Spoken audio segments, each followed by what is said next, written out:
To live like a good person is to live like a victim. Thought is a continuous adaptation. No finalized thought is ever a finished thought. So even I myself, in my own explanation, I could contradict myself if I do even slightly go off track. Excuse me, I'm very sorry. I was drinking an energy drink to hype myself up to talk like this. What is a good person? And I will leave it as just a question. Simply that. What is a good person? I'm not even going to answer it. Just, what is a good person? I'm very sorry. Violence, mentality / mindset. We move day to day among people with horrible impulses and experiences. You could share something as simple as hello, and that could be met with an immediate jerk or twitch response, from the individual you are talking to. That has to be anger. That has to be trauma. That has to be the urge to give in to impulse. That has to be a mind demented within nature. No hate or any blame at all, but these are all danger indicators. I myself personally watch and keep precaution of this daily, on the daily. Every single day I do watch these things, and I do take note, and I do keep it in storage, and I don't forget it, because it doesn't seem to leave them after you leave. And then when you not reconcile, even if it is a reconciling in happening, it doesn't seem to go away. Natural. Why does that guy keep looking at me angry? Why does this woman keep looking at me in disgust like that?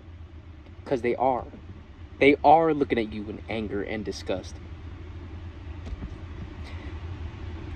And naivety and ignorance may leave you confused, but sensory input and subconsciously you see it as caution. Now, in a controlled space like work or home, and having to deal with these interactions on a daily basis, you have to adapt one way or another to these intrusions on your senses. Then morality dawns, like every single existing light on earth has shut down, and the only light being visible is the proceeding actions you'll take in an interaction like this. A good man values peace. A good man doesn't wish harm, even if he was in danger. Would a good man let the horrible world take his life for the opposition against purity, to keep the purity in his soul rather than his existence in consciousness?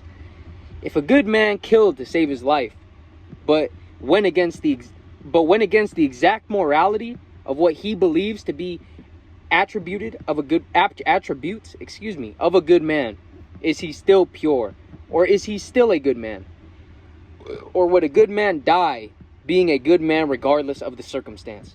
People finding that passion in violence and degeneracy, and extremism, people finding that passion in violence and degeneracy and extremism, would the passion of a good man die on the exact mud hill they fight against?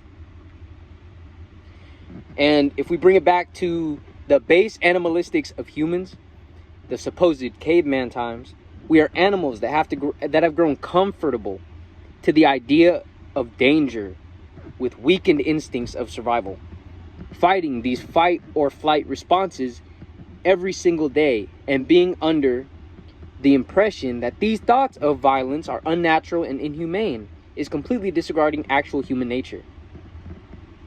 If this is a constant idea that this kind of nature is inhumane, the general and logical consensus in question would be, are humans meant to be domesticated?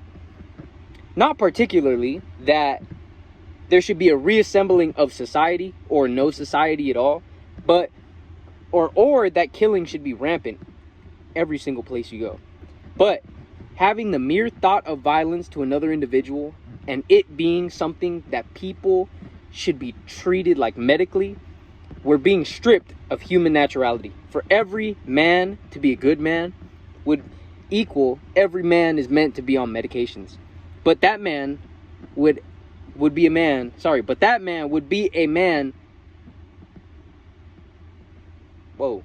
But that man would be a man with no control or any form of man at all. This thought of stripping away human nature for the ability to be better, to be a better man or a good man, or leading your life in every way of purity you can think of, would ultimately lead you to being victimized in a world of evil morbidities and your continuous actions of a good man. You would have to take it to death. Or you're not truly passionate and 100% genuine in your perception or ability of being a good man. Life or legacy, meaning and value or impression and scale. Murder in self-defense, getting a gun, is that premeditated murder because the base meaning of obtaining this weapon is to cause enough damage to kill another person? I imagine a good man would think of this, and I would think a stupid man will brush it off with no actual thought to it. Even with the idea of death, will you commit to being a good man? And I'm not speaking specifically religiously to avoid strongholds in this simple discussion talk conversation, but also in everyday interactions, surface level interactions, deception. And Nietzsche, the philosopher, he personally said that these surface level interactions and almost social deceptions can whirlwind into a form of deep communication and a form of intimacy, complexity. But Nietzsche also died alone. So I have no idea how he was living out his truths, but I have no idea. I'm not him, and I have no idea. A good man can go many ways about their interpretation and following actions, but playing along with this base state of humanity, it seems to leave a good man susceptible to another person's negativity and toxin-based nature and plague his entire mindset and drive a good man insane. To be a good man has to stem from the mindset.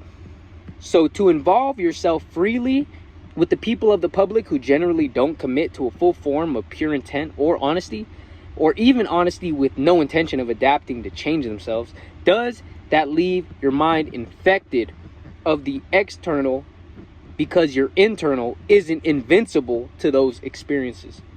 Is a good man an outlier in society to avoid these internal and external atrocities? And more importantly, is a good man able to truly exist, at least in the life we all live in?